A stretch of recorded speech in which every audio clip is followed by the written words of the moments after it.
Item ಯಾವುದೇ ಇರಲಿ try ಮಾಡಿ ಆಚಿ ಚಿಕನ್ ಮಸಾಲಾ. ಇನ್ನು ಒಂದು ಕಡೆ ಡಿಕೆ ಶಿವಕುಮಾರ್ಗೆ ಹುಟ್ಟು ಹಬ್ಬದ ಸಂಭ್ರಮ. ಸಿಎಂ ಕನಸು ಕಾಣ್ತಾ ಇದ್ದಂತಹ ಡಿಕೆಗೆ ಹುಟ್ಟು ಹಬ್ಬದ ಸಿಹಿ ಸುದ್ದಿ ಇಲ್ವಾ ಅನ್ನುವಂತ ಪ್ರಶ್ನೆ ಮೂಡಿದೆ. ಡಿಕೆ ಶಿವಕುಮಾರ್ಗೆ ಇಂದು ಹುಟ್ಟು ಹಬ್ಬದ ಸಂಭ್ರಮ. ಹಾಗಾಗಿ ಒಟ್ಟಾರೆಯಾಗಿ ಸಿಹಿ ಸುದ್ದಿ ಸಿಗುತ್ತೆ ಅನ್ನುವಂಥ ಆಸೆಯಲ್ಲಿದ್ರು. ಆದರೆ ಸಿಎಂ ಕನಸು ಕಾಣ್ತಾ ಇದ್ದಂಥ ಡಿಕೆ ಶಿವಕುಮಾರ್ಗೆ ಹುಟ್ಟು ಹಬ್ಬದ ಸಿಹಿ ಇಲ್ವಾ ಅನ್ನುವಂಥ ಪ್ರಶ್ನೆ ಇದೆ. ವರಿಷ್ಠರ ನಿರಂತರ ಭೇಟಿ, ಶಾಸಕರ ಒತ್ತಡದ ಪ್ರಯತ್ನಕ್ಕೆ ಕಿಮ್ಮತ್ತು ಇಲ್ವಾ? ಕೈಗೂಡದ ಅಧಿಕಾರ ಹಂಚಿಕೆ ಒಪ್ಪಂದ ಜಾರಿಗೆ ನಡೆಸಿದ ಪ್ರಯತ್ನ ಬರೀ ಆಸೆಯಾಗಿ ಡಿಕೆ ಶಿವಕುಮಾರ್ ಅವರ ಕನಸು ಉಳಿತಾ ಅನ್ನುವಂತಹ ಚರ್ಚೆಗಳಾಗ್ತಾ ಇದೆ. ಒಂದು ಕಡೆ ರಾಜ್ಯ ಕಾಂಗ್ರೆಸ್ ಅಂತ ಬಂದಾಗ ನಾಯಕತ್ವ ಬದಲಾವಣೆಯ ಕುರಿತಂತೆ ಜೋರಾದ ಚರ್ಚೆಗಳು ಕೂಡ ಆಗ್ತಾ ಇತ್ತು. ಡಿಕೆ ಶಿವಕುಮಾರ್ ಸೈಲೆಂಟ್ ಆಗಿನೇ ರಣತಂತ್ರವನ್ನ ರೂಪಿಸುವಂತ ಕೆಲಸವನ್ನ ಕೂಡ ಮಾಡ್ತಾ ಇದ್ರು. ಆದ್ರೆ ಸಿಎಂ ಸಿದ್ದರಾಮಯ್ಯನವರು ಅದಕ್ಕೆ ಟಕ್ಕರ್ ಕೊಡುವಂತಹ ಕೆಲಸವನ್ನು ಕೂಡ ಮಾಡ್ತಾ ಇದ್ರು. ಎಲ್ಲೋ ಒಂದು ಕಡೆ ಡಿಕೆ ಶಿವಕುಮಾರ್ ಅವರ ಹುಟ್ಟಿದ ದಿನವೊಂದಾದ್ರೂ ಕೂಡ ಸಿಎಂ ಸಿದ್ದರಾಮಯ್ಯ ಅವರು ಏನಾದ್ರೂ ಗಿಫ್ಟ್ ನೀಡ್ತಾರಾ, ಸಿಹಿ ಸುದ್ದಿಯನ್ನ ನೀಡ್ತಾರಾ ಅನ್ನುವಂತ ಸಾಕಷ್ಟು ಚರ್ಚೆಗಳಾಗ್ತಾ ಇತ್ತು. ಆದ್ರೆ ಅದೆಷ್ಟೇ ಪ್ರಯತ್ನ ಪಟ್ಟರೂ ಕೂಡ ಅದಕ್ಕೆ ಫಲ ಸಿಕ್ಕಿಲ್ಲ ಅನ್ನೋದು ಗೊತ್ತಾಗದೆ ವರಿಷ್ಠರ ನಿರಂತರವಾಗಿ ಭೇಟಿ ಆಗ್ತಾರೆ. ದೆಹಲಿಗೂ ಹೋಗಿ ನಾಯಕರನ್ನ ಭೇಟಿ ಮಾಡುವಂತ ಕಸರತ್ತನ್ನ ಮಾಡ್ತಾರೆ. ಶಾಸಕರ ಒತ್ತಡವೂ ಆಗತ್ತೆ, ಬೆಂಬಲಿಗರು ಕೂಡ ಸಾಕಷ್ಟು ಪ್ರಯತ್ನವನ್ನ ಮಾಡ್ತಾರೆ. ಆದ್ರೆ ಏನೆಲ್ಲ ಮಾಡಿದ್ರು ಕೂಡ, ಅದೆಷ್ಟೇ ಕಸರತ್ತು ನಡೆಸಿದ್ರೂ ಕೂಡ ಸಿಎಂ ಆಗುವಂತಹ ಕನಸು ಕನಸಾಗಿಯೇ ಉಳಿದಿದೆ ಡಿಕೆ ಶಿವಕುಮಾರ್ ಅವರಿಗೆ. ಹಾಗಾಗಿ ಇವರ ಮುಂದಿನ ನಡೆ ಏನು ಅನ್ನೋದು ಕೂಡ ಒಂದಿಷ್ಟು ಕುತೂಹಲಕ್ಕೆ ಕಾರಣ ಆಗ್ತಾ ಇದೆ. 2.5 ವರ್ಷ ಎಂಬ ಒಪ್ಪಂದ ಜಾರಿಗಾಗಿ ತಾಳ್ಮೆಯಿಂದ ಡಿಕೆ ಶಿವಕುಮಾರ್ ಕಾದಿದ್ರು. ಡಿಕೆ ಶಿವಕುಮಾರ್ ತಾಳ್ಮೆಯ ಕಟ್ಟೆ ಒಡೆಯಲಿದ್ಯಾ? ಹೈಕಮಾಂಡ್ ಮೇಲೆ ಇನ್ನಷ್ಟು ಒತ್ತಡ ಹೇರುವಂತ ತಂತ್ರ ಹಾಗಾದ್ರೆ ನಡೆಸ್ತಾರಾ? ಪಂಚರಾಜ್ಯ ಚುನಾವಣೆ, ಕೇರಳ ಸರ್ಕಾರ ರಚನೆ ಮುಗಿದ ಬಳಿಕ ಹೈಕಮಾಂಡ್ ಫ್ರೀ ಆಗದೆ ಡಿಕೆ ಶಿವಕುಮಾರ್ ಪರ ಶಾಸಕರು ದೆಹಲಿಗೆ ಪರೇಡ್ ಮಾಡುವಂತ ಸಿದ್ಧತೆಗಳು ಕೂಡ ಒಂದು ಕಡೆ ನಡೆದಿದೆ. ಈಗಾಗಲೇ ಸಿಎಂ ಸಿದ್ದರಾಮಯ್ಯನವರು ಕೂಡ ದೆಹಲಿಗೆ ತೆರಳುತ್ತಾರೆ. ಅಲ್ಲಿ ವರಿಷ್ಠರನ್ನ ಭೇಟಿ ಆಗ್ತಾರೆ. ಸಚಿವ ಸಂಪುಟ ಪುನರ್ರಚನೆಯ ಕುರಿತಂತೆ ಮಾತುಕತೆಯನ್ನ ನಡೆಸ್ತಾರೆ ಅನ್ನುವಂತ ಕೆಲವೊಂದಿಷ್ಟು ಚರ್ಚೆಗಳಾಗ್ತಾ ಇತ್ತು. ಈ ಬೆಳವಣಿಗೆಗಳ ನಡುವೆ ಇದೀಗ ಡಿಕೆ ಶಿವಕುಮಾರ್ ಪರ ಶಾಸಕರು ದೆಹಲಿಗೆ ಹೋಗ್ತಾರಾ? ದೆಹಲಿಗೆ ಹೋಗಿ ಅಲ್ಲಿ ವರಿಷ್ಠರನ್ನ ಮೀಟ್ ಆಗ್ತಾರಾ ಅನ್ನೋದು ಕೂಡ ಒಂದು ರೀತಿ ಚರ್ಚೆ ಆಗ್ತಾ ಇದೆ. ಶೀಘ್ರ ನಿರ್ಧಾರವನ್ನ ಕೈಗೊಳ್ಳದ ಹೊರತು ಡಿಕೆ ಶಿವಕುಮಾರ್ಗೆ ಅನ್ಯ ಮಾರ್ಗ ಇಲ್ಲ. ಏನೇ ಆದರೂ ಕೂಡ ಒಂದು ಫೈನಲ್ ಆಗಿ ಡಿಸಿಷನ್ ಅನ್ನ ತೆಗೆದುಕೊಳ್ಳಲೇಬೇಕಾಗತ್ತೆ. ಇನ್ನೂ ಕೂಡ ನಿಧಾನಗತಿಯಲ್ಲಿ ಸಾಗಿದ್ರೆ ಸಿಎಂ ಆಸೆ ಅನ್ನೋದು ಕನಸಾಗಿ ಉಳಿಯುತ್ತೆ ಅನ್ನುವಂಥ ನಿಟ್ಟಿನಲ್ಲೂ ಕೂಡ ಇದೀಗ ಕೆಲವು ಶಾಸಕರು ಅಂದ್ರೆ ಡಿಕೆ ಶಿವಕುಮಾರ್ ಅವರ ಪರವಾಗಿ ಇರುವಂತಹ ಶಾಸಕರು ಮತ್ತೊಂದು ರೀತಿಯಲ್ಲಿ ಇವಾಗ ರಣತಂತ್ರವನ್ನು ರೂಪಿಸ್ತಾ ಇದ್ದಾರೆ. ಮುಂದೇನು ಮಾಡ್ತಾರೆ? ಕನಕಪುರದ ಬಂಡೆ ಸಿಡಿಯಲಿದೆಯಾ ಆಕ್ರೋಶ ಅನ್ನುವಂತ ಚರ್ಚೆಗಳು ಮುನ್ನೆಲೆಗೆ ಬಂದಿದ್ದು, ಒಟ್ಟಾರೆಯಾಗಿ ನಾಯಕತ್ವ ಬದಲಾವಣೆಯ ಕುರಿತಂತೆ ಯಾವುದೇ ರೀತಿಯಾದಂತಹ ಚೇಂಜಸ್ ಆಗದೆ ಡಿಕೆ ಶಿವಕುಮಾರ್ ಅವರ ಹುಟ್ಟು ಹಬ್ಬಕ್ಕೂ ಕೂಡ ಯಾವುದೇ ರೀತಿಯಾದಂತಹ ಸಿಹಿ ಸುದ್ದಿ ಇಲ್ಲ. ಈ ಕುರಿತು ಮತ್ತಷ್ಟು ಮಾಹಿತಿಯನ್ನು ನೀಡ್ತಾರೆ ನಮ್ಮ ಪ್ರತಿನಿಧಿ ರಾಜಪ್ಪ ಸುತ್ತೂರು ದೂರವಾಣಿ ಸಂಪರ್ಕದಲ್ಲಿ.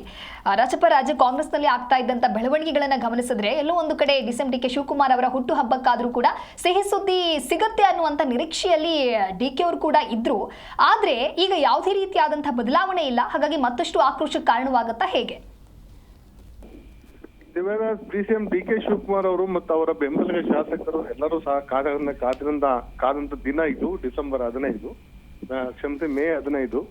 ಈ ಒಂದು ದಿನಾಂಕಕ್ಕೆ ಬಹುತೇಕ ಡಿಸಿಎಂ ಅವರಿಗೆ ಅಧಿಕಾರ ಹಂಚಿಕೆಯನ್ನ ಜಾರಿ ಮಾಡ್ತಾರೆ. ಆ ಮೂಲಕ ಡಿಸಿಎಂ ಅವರು ಸಿಎಂ ಆಗಿ ಅಧಿಕಾರ ಸ್ವೀಕಾರ ಮಾಡ್ತಾರೆ ಅಂತ ವಿಶ್ವಾಸವನ್ನ ಬಹುತೇಕ ಕಾಂಗ್ರೆಸ್ ನಾಯಕರು ಎಲ್ಲರೂ ಸಹ ವ್ಯಕ್ತಪಡಿಸಿದ್ರು. ಆ ಒಂದು ಹಿನ್ನೆಲೆಯಲ್ಲೂ ಸಹ ಸಾಕಷ್ಟು ಪ್ರಯತ್ನವನ್ನ ದೆಹಲಿಗೆ ತೆರಳಿ ಕಾಂಗ್ರೆಸ್ ಶಾಸಕರು ಮಾಡಿದ್ರು. ಒತ್ತಡ ಇರುವಂತದ್ದು ಇರ್ಬೋದು ಮತ್ತು ಬೇರೆ ಬೇರೆ ಹಂತದ ಸ್ವರೂಪದ ಒತ್ತಡವನ್ನು ಸಹ ಕಾಂಗ್ರೆಸ್ ನಾಯಕರು ಹಾಕುವ ಮೂಲಕ ಡಿಸಿಎಂ ಅವರಿಗೆ ಅಧಿಕಾರವನ್ನ ಕೊಡಿಸ್ಬೇಕು ಅಂತ ಪ್ರಯತ್ನವನ್ನು ನಡೆಸಿದ್ರು.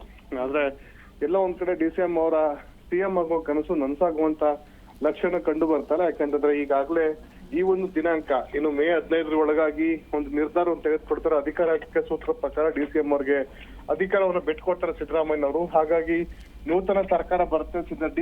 ಡಿಕೆ ಶಿವಕುಮಾರ್ ಅಧಿಕಾರವನ್ನ ಪಡೆದು ಮುಖ್ಯಮಂತ್ರಿಯಾಗಿ ಈ ಬಾರಿಯ ಹುಟ್ಟುಹಬ್ಬವನ್ನು ಆಚರಣೆ ಮಾಡ್ಕೋತಾರೆ ಅಂತ ಒಂದು ಆಶಾಭಾವನೆಯನ್ನು ಬಹುತೇಕ ಕಾಂಗ್ರೆಸ್ ನಾಯಕರು, ವಿಶೇಷವಾಗಿ ಡಿಕೆ ಶಿವಕುಮಾರ್ ಬೆಂಬಲಿಗ ಶಾಸಕರು ವ್ಯಕ್ತಪಡಿಸ್ತಾ ಇದ್ರು.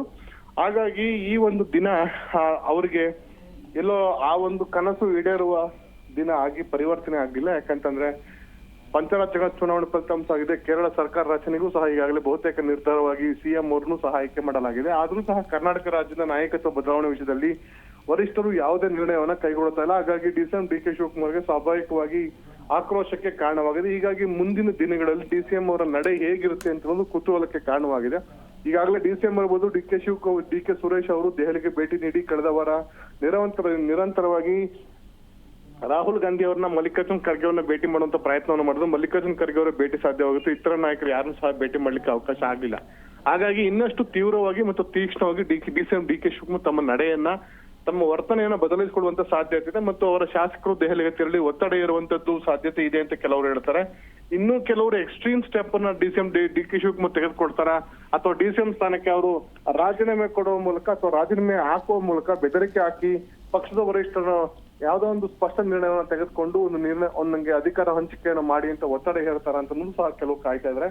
ಇನ್ನು ಕೆಲವರು ಹೇಳ್ತಾರಂತದ್ದು ಸಿದ್ದರಾಮಯ್ಯವರು ಮೇ 20 ನಡೆಯುವಂತ ಸರ್ಕಾರದ 3ನೇ ವರ್ಷದ ಸಾಧನಾ ಸಮಾವೇಶ ಮುಕ್ತಾಯದ ಬಳಿಕ ದೆಹಲಿಗೆ ತೆರಳಿ ಅವರು ತಮ್ಮ ಸ್ಥಾನಕ್ಕೆ ರಾಜೀನಾಮೆಯನ್ನು ಕೊಡಬಹುದು ಅಥವಾ ದೆಹಲಿಗೆ ತೆರಳಿ ಇಬ್ಬರ ನಾಯಕರು ಸಹ ಕರೆಸ್ಕೊಂಡು ಮಾತುಕತೆ ನಡೆಸುವ ಮೂಲಕ ಅಧಿಕಾರ ಹಂಚಿಕೆಯನ್ನ ಜಾರಿಗೊಳಿಸಬಹುದು ಅಂತ ಕೆಲ ನಾಯಕರು ಸಿದ್ದರಾಮಯ್ಯ ಬಣದ ಶಾಸಕರು ಹೇಳ್ತಾ ಇದ್ದಾರೆ. ಹೀಗಾಗಿ ಇಬ್ಬರ ನಡುವಿನ ಈ ತಿಕ್ಕಾಟ ಅಧಿಕಾರ ಸಂಘರ್ಷ ಏನಿದೆ ಇನ್ನಷ್ಟು ತೀವ್ರ ಮತ್ತು ತಾರಕಕ್ಕೇರುವಂತ ಒಂದು ಸಾಧ್ಯತೆ ಇದೆ. ಒಟ್ಟಾರೆಯಾಗಿ ಇಡೀ ದೇಶಾದ್ಯಂತ ನಾಚಿಕೆಗೇಡಿನ ವಿಷಯ ಅಂತಂದ್ರೆ ಕರ್ನಾಟಕ ರಾಜ್ಯದ ರಾಜಕಾರಣವನ್ನ, ರಾಜ್ಯದ ಗೊಂದಲವನ್ನ ಬಗೆಹರಿಸಲಿಕ್ಕೆ ಕಾಂಗ್ರೆಸ್ ಹೈಕಮಾಂಡ್ ಅಶಕ್ತವಾಗಿದೆ, ಸಶಕ್ತರಲ್ಲ ಅನ್ನೋದು ಒಂದು ಸಂದೇಶ ಈಗಾಗಲೇ ರವಾನೆ ಆಗಿದೆ. AICC ಅಧ್ಯಕ್ಷರು ರಾಜ್ಯದವರಾಗಿದ್ರು ಸಹ ಇಂಥದ ಒಂದು ನಿರ್ಣಯ ತೆಗೆದುಕೊಳ್ಳುವ ವಿಷಯದಲ್ಲಿ ವಿಫಲರಾಗಿದ್ದಾರೆ ಅಂತ ಅನ್ನೋದು ಸಹ ಕೇಳಿ ಬರ್ತಾ ಇದೆ. ಹಾಗಾಗಿ ಮುಂದಿನ ದಿನಗಳಲ್ಲಿ ರಾಜಕೀಯ ಸ್ಥಿತ್ಯಂತರಗಳಿಗೆ ಮತ್ತು ರಾಜಕೀಯ ಗುದ್ದಾಟಗಳಿಗೆ ಇನ್ನಷ್ಟು ಸಹ ವೇದಿಕೆ ಕಲ್ಪಿಸುವಂತ ಸಾಧ್ಯತೆ ಇದೆ. ಯಾಕಂದ್ರೆ ಈಗಾಗಲೇ ಸಿದ್ದರಾಮಯ್ಯನವರು ನಾಳೆ ಅಥವಾ ನಾಳಿದ್ದು ದೆಹಲಿಗೆ ತೆರಳುವಂತ ಸಾಧ್ಯತೆ ಇದೆ ಅಂತ ಮಾಹಿತಿ ಲಭ್ಯವಾಗ್ತಾ ಇದೆ. ಹಾಗಾಗಿ ರಾಹುಲ್ ಗಾಂಧಿ ಅವರು ಭೇಟಿ ಮಾಡ್ತಾರ, ಅದಕ್ಕೂ ಮೊದಲಾಗಿ DCM ಅವರೇನಾದ್ರು ರಾಹುಲ್ ಗಾಂಧಿ ಅವ್ರನ್ನ ಭೇಟಿ ಮಾಡಿ ಅವ್ರನ್ನ ಒತ್ತಡ ಇರುವಂತ ಇಬ್ಬರ ನಾಯಕರನ್ನ ದೆಹಲಿಗೆ ಕರೆಸಿ ಯಾವುದೋ ಒಂದು ರಾಜಕೀಯ ಗೊಂದಲವನ್ನ ಬಗೆಹರಿಸಿ ಅಂತ ಒಂದು ಸಂದೇಶವನ್ನ ಕೊಡುವಂತ ಸಾಧ್ಯತೆ ಇದೆ ಅಂತ ಅನ್ನೋದು ಎಲ್ಲರೂ ಸಹ ಎದುರು ನೋಡ್ತಾ ಇದ್ದಾರೆ. ಹಾಗಾಗಿ ಇದು D-Day ಅಂತ ಏನ್ ಹೇಳ್ತಾರೆ, ಸಿದ್ದರಾಮಯ್ಯ D-Day ಮೇ 20 ಆದ್ರೆ ಸಿದ್ದರಾಮಯ್ಯನ DK ಶಿವಕುಮಾರ್ D-Day ಇವತ್ತಾಗಿದೆ. ಹಾಗಾಗಿ ಇಬ್ಬರ D-Day ಕಾಂಗ್ರೆಸ್ ವರಿಷ್ಠರು ಯಾವತ್ತು ನಿರ್ಧಾರ ಮಾಡ್ತಾರೆ ಅಂತ ಅನ್ನೋದು ಸಹ ಕುತೂಹಲಕ್ಕೆ ಕಾರಣವಾಗಿದೆ. ದಿವೇದ. ಓಕೆ, ಥ್ಯಾಂಕ್ ಯು ರಾಜಪ್ಪ ನಿಮ್ಮೆಲ್ಲ ಮಾಹಿತಿಗಾಗಿ.